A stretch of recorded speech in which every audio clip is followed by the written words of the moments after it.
Hello there, and welcome to Landscape Stories. Today, we embark on a journey to the center of the Earth. Well, not literally, but we're diving deep into one of the greatest scientific revolutions of the 20th century, the theory of plate tectonics. We will talk about plate tectonics, the different mechanisms that drive the plate motions, and plate boundaries types, and much more. So stay with us, and let's begin.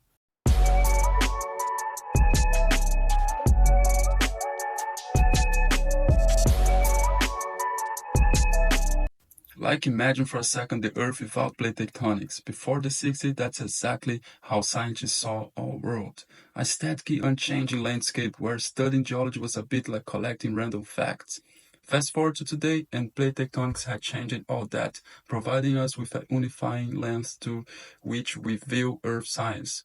It's the story of continents drifting and ocean forming, a narrative that has reshaped our understanding of the planet. Enter Alfred Wegener, a man of many hats, climatologist, geologist, and the father of the continental drift hypothesis. Back in 1912, Wegener proposed a radical idea. Continents were on the move. Despite facing major criticisms, his theory laid the groundwork for what would later become plate tectonics. Wegener imagined a world where all continents were once merged into a supercontinent called Pangaea. And he wasn't just daydreaming. Fossils, glaciers, and rock formations across continents told the story of a world once united but now torn apart by invisible forces. The first piece of evidence supporting continental drift was the jigsaw puzzle fit of the continent, suggesting they were once joined together. Key to this argument was the observation that the continents seemed to fit together like pieces of a jigsaw puzzle, a visual clue that hinted at their previous connection.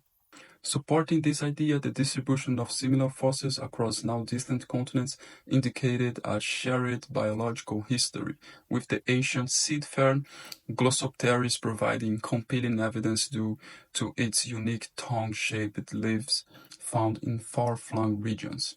Additionally, glacial indicators such as striation in bedrock parallel glacial movement suggested that continents once positioned near the poles had migrated to their current locations. Distinctive sequence of rock and geological features consistent across various continents further bolstered Wegener's theory, presenting a unified narrative of Earth's geological past that pointed unequivocally towards the phenomenon of continental drift.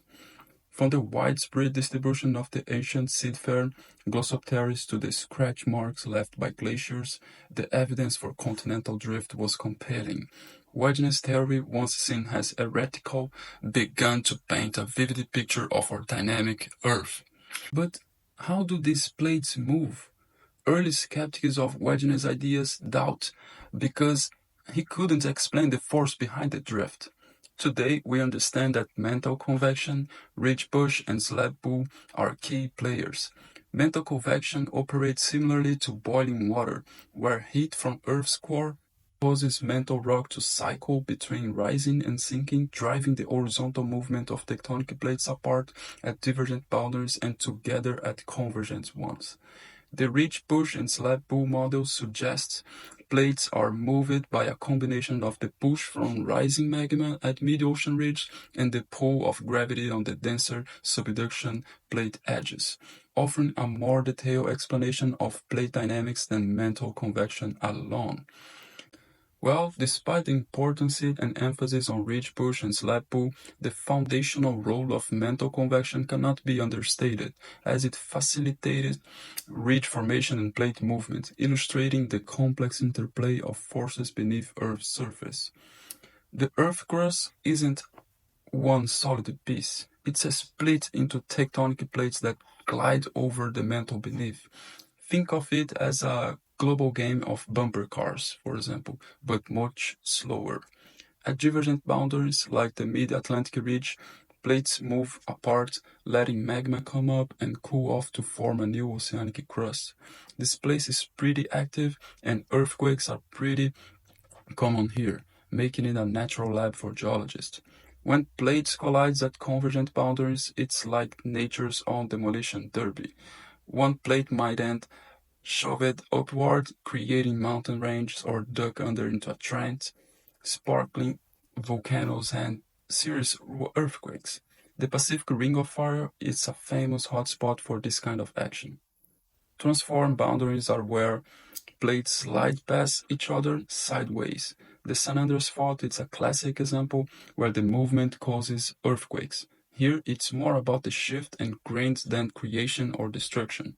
Structures and landscape can get offset, but the earth doesn't lose or gain any crust. What have you learned today? The theory of plate tectonics is more than just a story of continents adrift. It's a framework that explains the very nature of our planet's past, present, and future. It's a testament to the curiosity and determination of scientists like Wagner, who dare to dream big and in doing so, changing our understanding of the Earth.